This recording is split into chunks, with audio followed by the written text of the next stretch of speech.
मेरे प्रिय आत्मा, मैं अत्यंत आनंदित हूँ कि जीवन के संबंध में और उसके परिवर्तन के लिए थोड़ी सी बातें आपसे कह सकूँगा।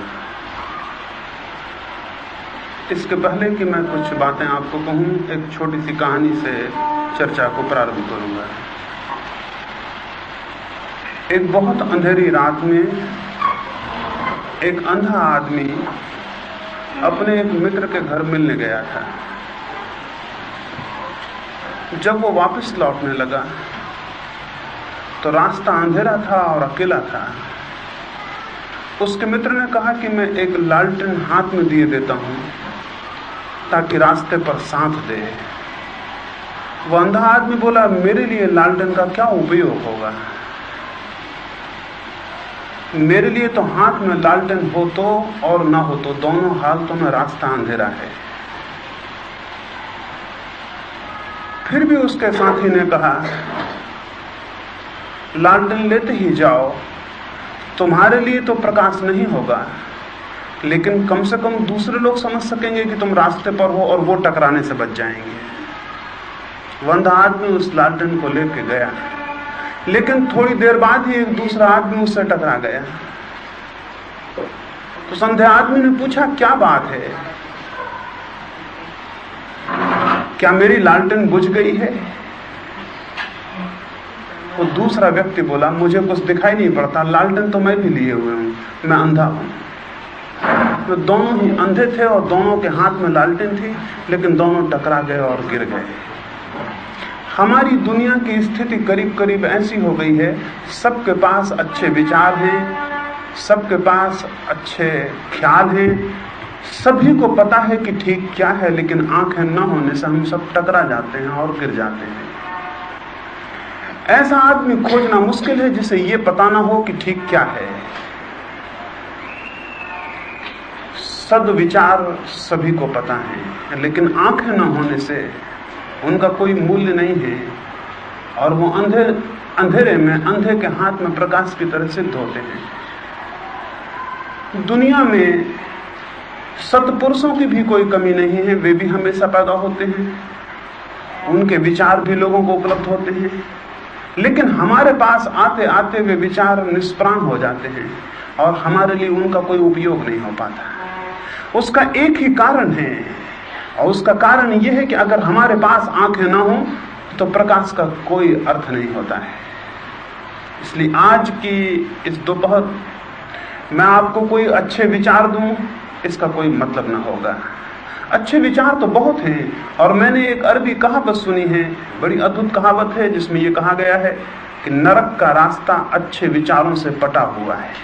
मैं बहुत हैरान हुआ, नरक का रास्ता अच्छे विचारों से पटा हुआ है। ये बात बड़ी अजीब मालूम होती है, लेकिन ये सच है। जो लोग अच्छे विचार ही करते रहते हैं, उनका जीवन नरक की तरफ ही चला जाता है।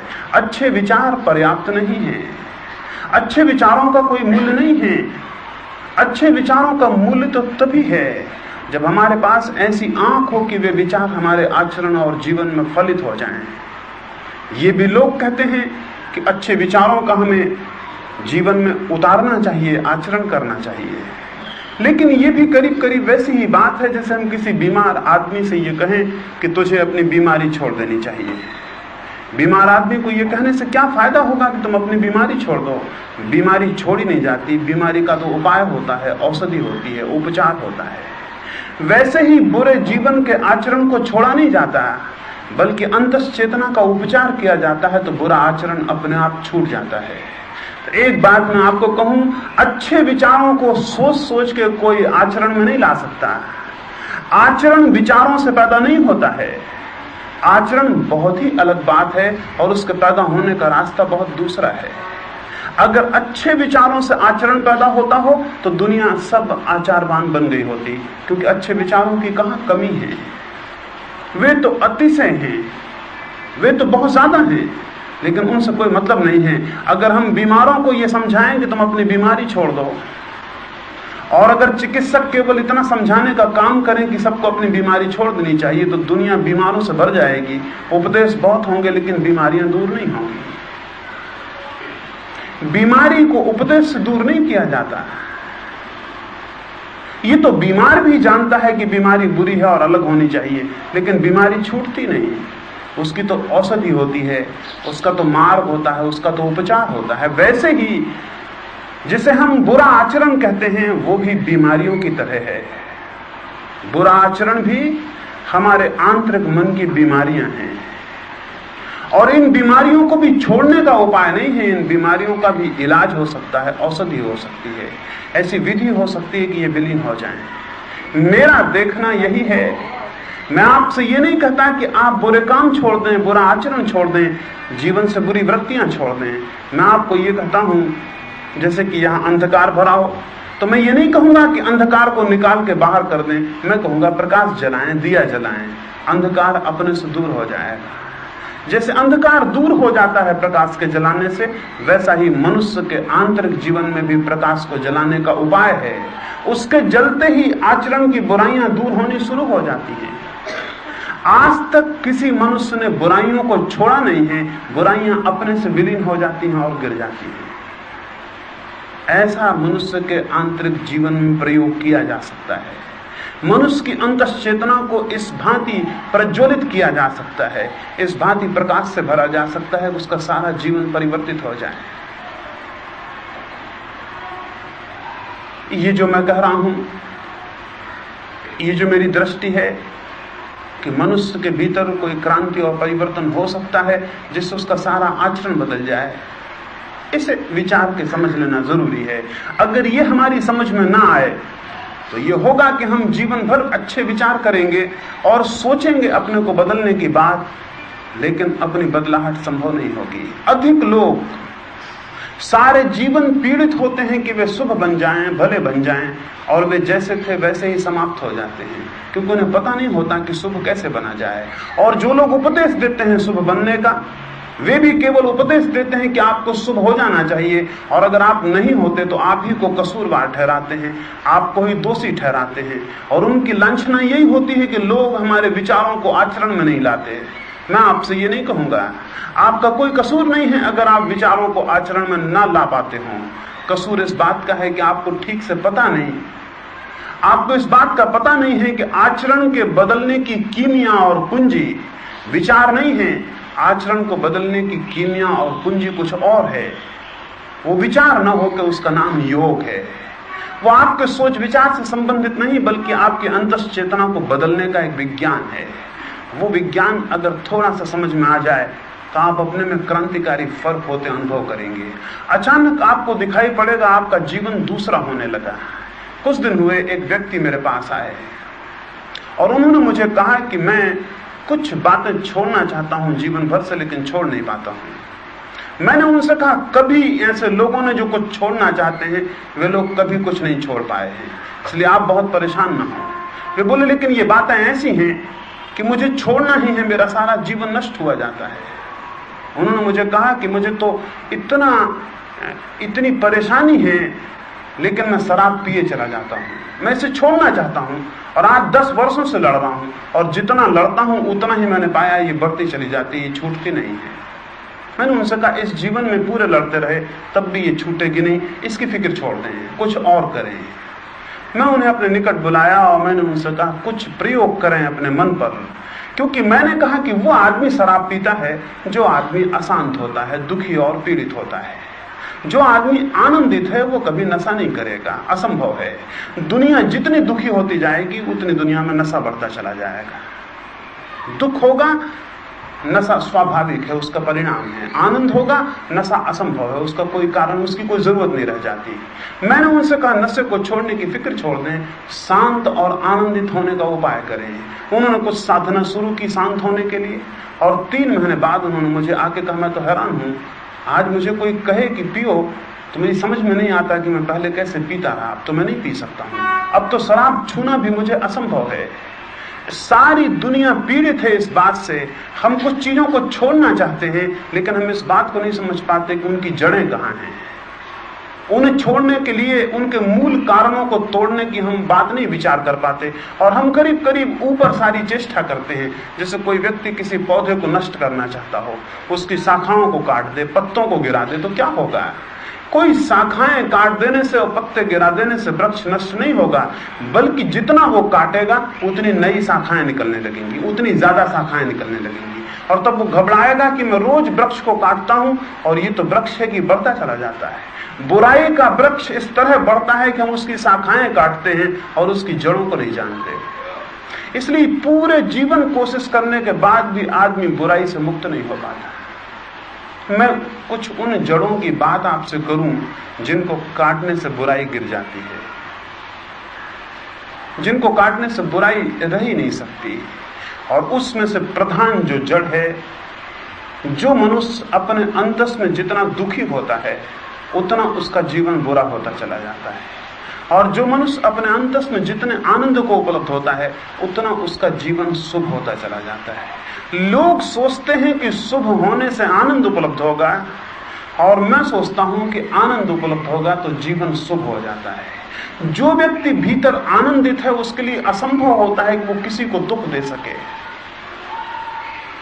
और पाप का कोई अर्थ नहीं है, पाप का एक ही अर्थ है, ऐसे काम जिनसे दूसरों को दुख पहुंच जाता हो। और पुण्य का एक ही अर्थ है, ऐसे काम जिनसे दूसरों के जीवन में सुख पहुंच जाता हो। क्राइस्ट ने एक बहुत अद्भुत वचन कहा है। उन्होंने कहा है, जो तुम नहीं चाहते कि दूसरे लोग तुम्हारे साथ करें वो तुम दूसरे लोगों के साथ मत करना। और इस छोटे से वचन में सारे धर्म का सार आ जाता है। अब तक मनुष्यों ने जो भी श्रेष्ठतम विचार किए हैं, जो भी श्रेष्ठतम अनुभूतियां की हैं, वो इस छोटे से वचन में आ जाती हैं। तुम दूसरों के साथ वो मत करना जो तुम नहीं चाहते कि दूसरे तुम्हारे साथ करें। मैं नहीं चाहता कोई मेरा अपमान करे, तो मेरे लिए दूसरों का अपमान नहीं करना चाहिए। मैं नहीं चाहता कोई मेरे ऊपर क्रोधित हो, तो मुझे दूसरे पर क्रोधित नहीं होना चाहिए। अगर इतनी सी बात, इतनी सी व्यवस्था जीवन में सध जाए तो जीवन बहुत सुगंध से, बहुत शांति से, बहुत संगीत से भर जाता है। लेकिन ये कैसे संभव होगा? ये कैसे संभव होगा कि जो मैं चाहता हूं कि मेरे साथ कोई ना करे वो मैं दूसरे के साथ ना करूं? ये तभी संभव होगा जब मुझे यह अनुभव हो जाए कि जो मेरे भीतर बैठा है वही दूसरे के भीतर भी विराजमान है। उसके पहले यह संभव नहीं हो सकता। ये तभी संभव होगा कि जितना प्रेम मुझे अपने प्रति है उतना ही प्रेम मुझे दूसरे के प्रति भी पैदा हो जाए। ये तभी हो सकता है जब मैं सब लोगों के भीतर एक ही परमात्मा के निवास को अनुभव कर लूं। इसके पूर्व ये असंभव है। क्राइस्ट के जीवन में एक उल्लेख है, वे एक गांव के बाहर ठहरे हुए थे और कुछ लोग एक स्त्री को लेकर उनके पास गए और उन लोगों ने कहा, इस स्त्री ने व्यभिचार किया है, हम इसे क्या सजा दें? पुरानी किताब में लिखा हुआ है, पुरानी धर्म की किताब में लिखा हुआ है, इसे पत्थर मारो और मार डालो। उन्होंने क्राइस्ट से इसलिए ये पूछा कि इससे दो बातें साफ हो जाएंगी। एक तो ये बात साफ हो जाएगी, अगर क्राइस्ट ये कहेंगे कि इसे पत्थरों से मार डालो, तो हम कहेंगे आप तो कहते थे कि जो एक गाल पर चांटा मारे उसके सामने दूसरा कर देना चाहिए, और आप तो कहते थे जो घृणा करे उसको प्रेम करना चाहिए, और आप तो कहते थे कि जो चोट पहुंचाए उसको क्षमा कर देना चाहिए। तो फिर आप ये क्या कह रहे हैं? और अगर क्राइस्ट ने कहा कि इसे पत्थर मत मारो, ये बुरा है, तो हम कहेंगे ये तो धर्म ग्रंथ के विरोध में आप कह रहे हैं, आप तो धर्मशास्त्र के विरोध में हैं। इस वजह से वे एक स्त्री को लेकर क्राइस्ट के पास गए और उन्होंने क्राइस्ट से कहा कि हम इस स्त्री के साथ क्या करें, इसने व्यभिचार किया है। क्राइस्ट ने कहा जो पुरानी किताब में लिखा है वही करो, सारे लोग पत्थर उठा लो और इसे मार डालो। वो स्त्री तो बहुत घबरा गई, उसने सोचा था कि क्राइस्ट के पास जाने से शायद जीवन बच जाए, क्योंकि वे शायद ही इस बात के लिए कहेंगे कि मार डाला जाए।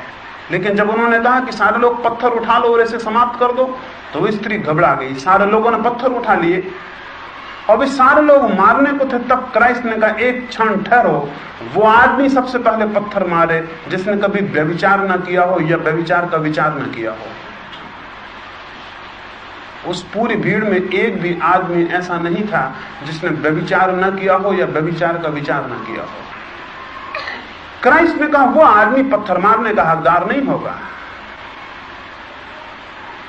वे पत्थर नीचे गिर गए और वे लोग वापस लौट गए और उन्होंने उस स्त्री से कहा कोई व्यक्ति इस जगत में किसी दूसरे का निर्णायक नहीं हो सकता। अद्भुत उन्होंने उस स्त्री से बात कही, इस जगत में कोई व्यक्ति किसी दूसरे का निर्णायक नहीं हो सकता। नासमझ जो हैं वे इस जगत में दूसरों का विचार करते रहते हैं और निर्णय करते रहते हैं, और जो समझदार हैं वे अपना विचार करते हैं और अपना निर्णय करते हैं। वे अपने संबंध में सोचते हैं मैं कहां हूं और क्या हूं। वे संबंध में विचार करते हैं मेरी जीवन स्थिति कैसी है और क्या है, और वे इस संबंध में विचार कर सकते हैं कि क्या मैं उस सारी संभावनाओं को अपने भीतर विकसित कर सका हूं जिसके कि बीज मेरे भीतर थे, या कि मैंने जीवन को व्यर्थ खो दिया है। जो जानते हैं, जो थोड़ा विचार करते हैं, जिनमें थोड़ा विवेक है, वे अपना निर्णय और विचार करते हैं। वे अपनी जीवन दशा पर चिंतन करते हैं, और जो अज्ञानी है, जो नहीं जानते, वे दूसरों की जीवन दशाओं पर चिंतन और विचार करते हैं। पहली बात, जिस व्यक्ति को जीवन परिवर्तन करना हो उसके लिए पहला सूत्र है उसे दूसरों का निर्णय और विचार छोड़ देना चाहिए। इस जगत में आपके लिए कोई भी विचारणी नहीं है सिवाय आपके। आप अकेले ही विचारणी हो अपने लिए। प्रत्येक व्यक्ति अपने लिए ही विचारणी है और इस जगत में कोई भी विचारणी नहीं है। और अगर कोई अपने पे विचार करना शुरू करेगा तो उसे दिखाई पड़ेगा जिन बुराइयों की उसने दूसरों में निंदा की है वे बहुत बड़ी मात्रा में उसमें मौजूद है, और जिन भलाइयों की उसने दूसरों में आकांक्षा की है उनका उसके भीतर कोई पता नहीं है। उसे दिखाई पड़ेगा कि जिन भलाइयों की उसने दूसरे में अपेक्षा की है उनका उसके भीतर कोई प्रमाण नहीं है होने का, और जिन बुराइयों को उसने सदा दूसरों में निंदा की है उनकी भीड़ की भीड़ उसके भीतर मौजूद है। जब ऐसा दिखाई पड़ता है तो घबराहट पैदा होती है, तब संताप पैदा होता है, तब वो बेचैनी पैदा होती है जो मनुष्य को धार्मिक बनाने में धक्का देती है। उसके पहले कोई आदमी धार्मिक नहीं बनता, इसे स्मरण रखें। वही व्यक्ति केवल धार्मिक बन सकता है जिसे ये बेचैनी पैदा हो गई हो कि सारी दुनिया की बुराइयां उसके भीतर हैं और भलाइयों का कोई पता नहीं है। तब घबराहट होना बहुत स्वाभाविक होगा, और इसी घबराहट से बचने के लिए सारे लोगों ने ये तरकीब ईजाद की है कि वो अपनी भलाइयां देखते हैं और दूसरों की बुराइयां देखते रहते हैं। जो लोग धार्मिक नहीं होना चाहते, जो जीवन में कोई क्रांति और परिवर्तन नहीं करना चाहते, उनके लिए एक ही तरकीब और रास्ता है कि वो दूसरों की बुराइयों का विचार करते रहें। इस भांति अपनी बुराइयां दिखनी बंद हो जाती हैं, उनका विस्मरण हो जाता है। हमारा चिंतन दूसरों की बुराइयों में लग जाता है, खुद की बुराइयां उपेक्षित और दबी हुई रह जाती हैं। यही भूल है। अगर मैं कहूं यही एकमात्र भूल है जो मनुष्य अपने साथ कर सकता है। पहली बात स्मरणीय है, हम अपना निर्णय, अपना विचार, अपने संबंध में इस चिंतन को जन्म दें कि हम कहां खड़े हैं और किस स्थिति में और किस दशा में खड़े हैं। और जब हम इस दशा को देखेंगे तो हमें कुछ बातों में सबसे पहली बात तो ये दिखाई पड़ेगी कि हमारे पल्ले में, हमारे पास भलाई के नाम पर कुछ भी नहीं है, फूलों के नाम पर हमारे पास कुछ भी नहीं है सिवाय कांटों के। और कोई व्यक्ति कांटों के साथ रह के आनंद को कैसे उपलब्ध हो सकता है, और कोई व्यक्ति सारी बुराइयों को अपने भीतर रख के शांति को और संगीत को कैसे उपलब्ध हो सकता है। स्वाभाविक होगा कि उसका जीवन नष्ट होता चला जाए, उसका जीवन दुख से दुख में गिरता चला जाए, उसका जीवन अंधकार से और अंधकार में विलीन होता चला जाए, और एक दिन वो पाए उसने सारा अवसर जिसमें कि प्रकाश मिल सकता था खो दिया है, जिसमें कि आलोक मिल सकता था खो दिया है, जिसमें कि कुछ होने की संभावना थी वो मौका उसके हाथ से निकल गया है। जबकि बीज बोए जा सकते थे और फसल काटी जा सकती थी, वो मौसम उसके हाथ से निकल गया है। और तब बहुत गहन पश्चाताप मनुष्य को घेर लेता है। मृत्यु के समय जो दुख होता है वो मृत्यु का नहीं होता, क्योंकि मरने के पहले मृत्यु का कैसे पता चलेगा। मृत्यु के समय जो पीड़ा पकड़ती है वो पीड़ा पकड़ती है जीवन के उस अवसर के खो जाने की जिसमें हम कुछ भी नहीं कमा पाए, जिसमें हम किसी संपत्ति को पैदा नहीं कर पाए। इसलिए जिन लोगों को कुछ संपत्ति मिल जाती है वे मरते समय दुखी नहीं देखे जाते। केवल थोड़े से लोग इस जमीन पर मरते समय आनंद से भरे होते हैं जिन्होंने कुछ संपत्ति कमाई होती है, जिन्होंने भीतर का कोई संगीत पैदा किया होता है, जिन्होंने आलोक के कोई दर्शन किए होते हैं।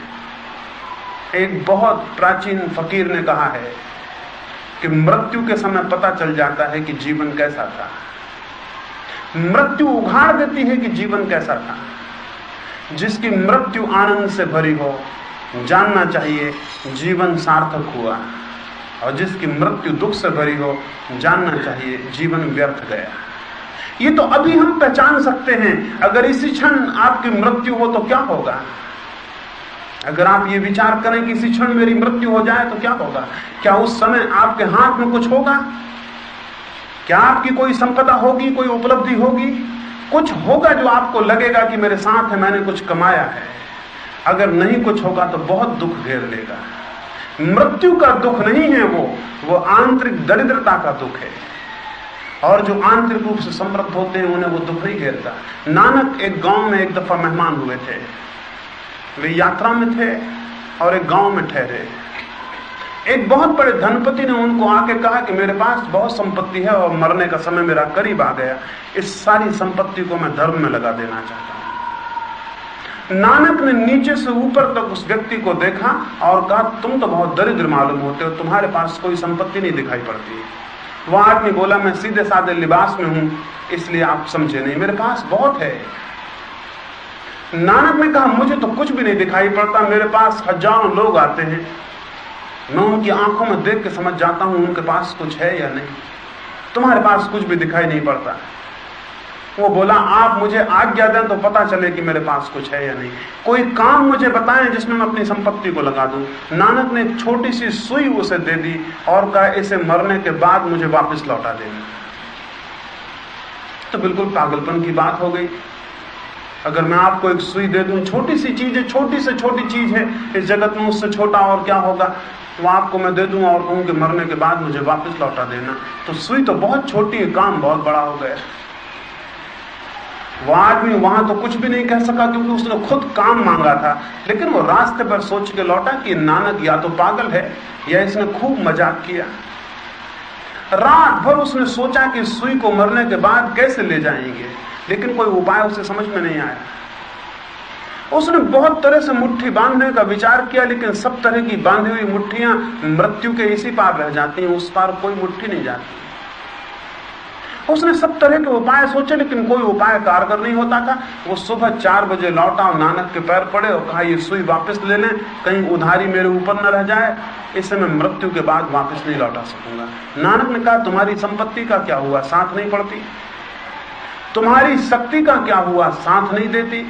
वो व्यक्ति बोला, इस सुई को मृत्यु के पार ले जाने में मेरी संपत्ति सहयोगी नहीं है। नानक ने उससे कहा कि संपत्ति केवल वही है जिसे मृत्यु नष्ट न कर पाए, और जिसे मृत्यु छीन लेती हो उसे नासमझ संपत्ति समझते हैं, समझदार उसे विपत्ति मानते हैं, संपत्ति नहीं। और इसलिए जिन लोगों ने उस संपत्ति को छोड़ दिया, उन्होंने कोई त्याग नहीं किया, विपत्ति मान के उससे अलग हो गए। नानक ने कहा, जो मृत्यु के पार साथ ना जा सके वो विपत्ति हो सकती है। 2 ही तरह के लोग हैं दुनिया में, कुछ हैं जो विपत्ति को कमाते हैं और कुछ हैं जो संपत्ति को कमाते हैं। विपत्ति को कमाने वाले बहुत लोग हैं, इसलिए दुनिया विपत्ति से विपत्ति में गिरती चली जाती है। संपत्ति को कमाने वाले बहुत थोड़े लोग हैं। संपत्ति को कमाने वाला बनना चाहिए, और संपत्ति का मेरा मतलब हुआ कि जो मृत्यु के पार साथ जा सके। क्या साथ जा सकता है? निश्चित ही बाहर की कोई उपलब्धि साथ नहीं जा सकती। निश्चित ही शरीर के माध्यम से जो भी पैदा हुआ हो वो साथ नहीं जा सकता। निश्चित ही इंद्रियों के द्वारा जो जाना और पाया गया हो वो साथ नहीं जा सकता। इनके पीछे अगर कोई घटना घटती हो तो वो साथ जा सकती है। उस घटना के घटने में ही सारे जीवन की परिवर्तन और क्रांति के मूल आधार और जड़ें होती हैं। उसके लिए जरूरी है कि हम अपने सारे इंद्रियों के द्वार बंद करके भीतर देखना सीखें। उसके लिए जरूरी है हम सारे शरीर से पीछे हटना सीखें। उसके लिए जरूरी है कि हम उसको पहचानना सीखें जो आंखों से देखता है, कानों से सुनता है। हम कान और आंख पर रुक जाते हैं तो बड़े नासमझ हैं। अगर मैं आपकी आंख पे लगे चश्मे को आपकी आंख समझ लूं तो मुझे लोग पागल कहेंगे, क्योंकि चश्मा आंख नहीं है, आंख चश्मे के पीछे है। लेकिन अगर हम आंख को ही देखने वाला समझ लें तो और गलती हो जाएगी, क्योंकि देखने वाली आंख नहीं है, देखने वाला आंख के भी पीछे है। ऐसे अपने भीतर जो निरंतर प्रवेश करने की कोशिश करता है कि मैं उस जगह पहुंचूं उसको पहचानूं जो सबके पीछे मेरे भीतर खड़ा है, वो संपदा को उपलब्ध हो जाता है। और जो आंखों के और इंद्रियों के बाहर के जगत में खोजता है, वो केवल विपत्ति को उपलब्ध होता है। तो धर्म का मूल जन्म मनुष्य को उस क्षण में अनुभव होता है जब वो अपनी सारी इंद्रियों को बंद करके सारे शरीर को दूर छोड़ के भीतर प्रवेश करता है। इसका रास्ता है कि हम अपने इंद्रियों के भीतर प्रवेश कर सके। और जो लोग परमात्मा को जाने हैं, उन्होंने किसी मंदिर में जाके परमात्मा को नहीं जाना है, उन्होंने अपने भीतर जाके परमात्मा को जाना है। जो व्यक्ति अपने भीतर जानना सीख जाता है, उसे सब घर मंदिर हो जाते हैं। और जो व्यक्ति अपने भीतर जानना, अपने भीतर प्रवेश करना नहीं जानता, उसे कोई मंदिर नहीं है, सब मंदिर मकान है। क्योंकि जो अपने भीतर नहीं जा सकता, वो मंदिर में कैसे जा सकेगा? जो अपने भीतर की सत्ता को नहीं जानता, वो इस जगत सत्ता को नहीं जान सकता है। वो कुछ भी नहीं जान सकता है जो स्वयं को नहीं जानता है। तो मनुष्य के सामने सबसे बड़ी साधना और सबसे बड़ा लक्ष्य और जीवन के सामने सबसे परम दृष्टि एक ही है कि किसी भांति वो अपने भीतर प्रवेश कर जाए और स्वयं को जान ले। अपने भीतर प्रवेश करने के लिए दो मार्ग हैं। एक तो जरूरी है अपने भीतर प्रवेश करने के लिए कि हम सारी इंद्रियों को बंद करना सीख जाएं। हम कहेंगे हम इंद्रियों को बंद करना जानते हैं, रात आंख बंद कर लेते हैं तो आंख बंद हो जाती है। आंख तो बंद हो जाती है, लेकिन स्वप्न चलते रहते हैं। और जो स्वप्न चलते रहते हैं वे आंख से ही उत्पन्न हुए संवेदन हैं। इसलिए आंख ठीक से बंद नहीं हुई। एक व्यक्ति ने निश्चय किया कि वो साधु हो जाए। वो एक गुरु की तलाश में गया और एक आश्रम में पहुंचा जहां कि उसने सुना कि एक अद्भुत साधु रहता है, उससे दीक्षित हो जाऊं। उसके मित्र उसे वहां तक छोड़ने गए, उसके प्रेमी उसे वहां तक छोड़ने गए। उसने आश्रम के द्वार पर उनसे कहा, अब आप मुझे विदा कर दें, अब मैं अकेला जाऊं, आप कब तक मेरे साथ जाएंगे? और मैंने तो एक ऐसा रास्ता चुना है जिस पर कोई मेरे साथ नहीं हो सकता। वो अकेला भीतर गया, उसने साधु को प्रणाम किया। वहां कोई भी न था उस कक्ष में, वो अकेला था और साधु था। उस साधु ने उस युवक को कहा, किस लिए आए हो? उस युवक ने कहा कि मैं साधु होना चाहता, साधना में लगना चाहता हूं। वो गुरु बोला, लेकिन अकेले होके आओ, तुम तो बहुत लोगों को साथ लेके आ गए हो। वो आदमी बोला, ये क्या बात आप कर रहे हैं? मैं बिल्कुल अकेला हूं, यहां तो आसपास कोई नहीं दिखाई पड़ता। उस साधु ने कहा, आसपास नहीं, भीतर देखो। जिन लोगों को तुम आश्रम के द्वार पर छोड़ आए हो, वो सब वहां मौजूद हैं। वे सारी तस्वीरें, वे सारे चेहरे, उन्होंने जो शब्द कहे, वे उनकी आंखों में जो आंसू आ गए, वे सब वहां भीतर मौजूद हैं। उस युवक ने आंख बंद की, सच में ही वो आश्रम के बाहर खड़ा हुआ था। उस युवक ने आंख बंद की, उसने देखा वो आश्रम के बाहर खड़ा है, मित्रों को विदा दे रहा है, आश्रम के भीतर नहीं है। तो साधु ने कहा, इन सबको बाहर छोड़ के आओ। इंद्रियों को बंद करने का अर्थ है इंद्रियों से जो भी उपलब्ध होता है उसे छीन करना, उसे विलीन करना, उसे शून्य कर देना। अगर निरंतर इस बात का स्मरण रहे, अगर आंख बंद करके हम इस बात का स्मरण रखें कि हम सपना नहीं देखेंगे, आंख बंद करके अगर इस बात का स्मरण रहे कि जिन चेहरों पर आंख बंद कर ली है उनको भीतर नहीं देखेंगे, अगर इस बात का स्मरण रहे कि आंख का कोई उपयोग आंख बंद करने के बाद हम भीतर नहीं करेंगे, और अगर कोई उपयोग होने लगे तो हम सजग हो जाएं और जाने कि उपयोग शुरू हो गया। जैसे ही हम सजग होंगे और हमें पता चलेगा कि उपयोग शुरू हो गया, सपना टूट जाएगा और बंद हो जाएगा। सपने को देखने के लिए जरूरी है कि हम बिल्कुल भूले हुए हों, मूर्छित हों, हमें होश ना हो। अगर हमें होश आ जाए तो भीतर का कोई भी सपना तत्क्षण टूट जाएगा। अगर कोई व्यक्ति अपने भीतर निरंतर धीरे धीरे होश को और चेतना को साधने लगे, अगर वो इस बात को साधने लगे कि वो देखता रहे भीतर स्मरण पूर्वक कि इंद्रियों के द्वारा पैदा हुए किए हुए संस्कार, इंद्रियों के द्वारा पैदा की हुई बातें उसके भीतर तो नहीं चलती हैं, तो वो धीरे धीरे क्रमशः साधने से उनको क्षीण करने में समर्थ हो जाता है। एक दिन आता है इंद्रियों के सारे संवेदन शून्य हो जाते हैं। एक दिन आता है भीतर वो परिपूर्ण शांति को उपलब्ध हो जाता है। जब वो भीतर परिपूर्ण शांत होता है, जब भीतर कोई हलचल, कोई आंदोलन नहीं रह जाते, जब भीतर कोई तरंगें नहीं रह जाती हैं, उस शांति में, उस परम निर्जन शांति में, उस निस्तब्धता में उसे पता चलता है वो कौन है। उसे दिखाई पड़ता है अपने होना, अपनी सत्ता, अपनी आत्मा का उसे अनुभव शुरू होता है। और आत्मा की एक किरण मिल जाए तो सारे जीवन से बुराई गिर जाती है। आत्मा का जरा सा अनुभव मिल जाए तो जीवन का सब असद आचरण गिर जाता है। आत्मा की जरा सी खबर मिल जाए तो सारा आचरण तत्क्षण परिवर्तित हो जाता है। जैसे ही व्यक्ति भीतर के उस तत्व को जान ले, बाहर उसके जीवन में सब सुंदर, सब शुभ हो जाता है। जो जीवन की कला को जानते हैं वे उस सत्य को जानने की चेष्टा करते हैं। जो जीवन की कला को नहीं जानते वे बाहर से फूल चिपकाने की कोशिश करते हैं। दो ही रास्ते हैं फूल लगाने के, एक तो कागज के फूल हैं जिनको हम ऊपर से लगा लें, और एक असली फूल हैं जो पौधे के प्राणों में से भीतर से आते हैं। जो लोग अच्छी अच्छी बातें ऊपर से सीख लेते हैं और अच्छे अच्छे काम ऊपर से करने लगते हैं, उनका जीवन कागज के फूलों का जीवन हो जाता है। उनमें कोई जान नहीं होती, उन फूलों में कोई सुगंध भी नहीं होती, और वो फूल ऊपर होते हैं, नीचे दुर्गंध होती है। मैं नहीं कहता कोई व्यक्ति इस तरह कागज के फूल अपने जीवन में लगाए।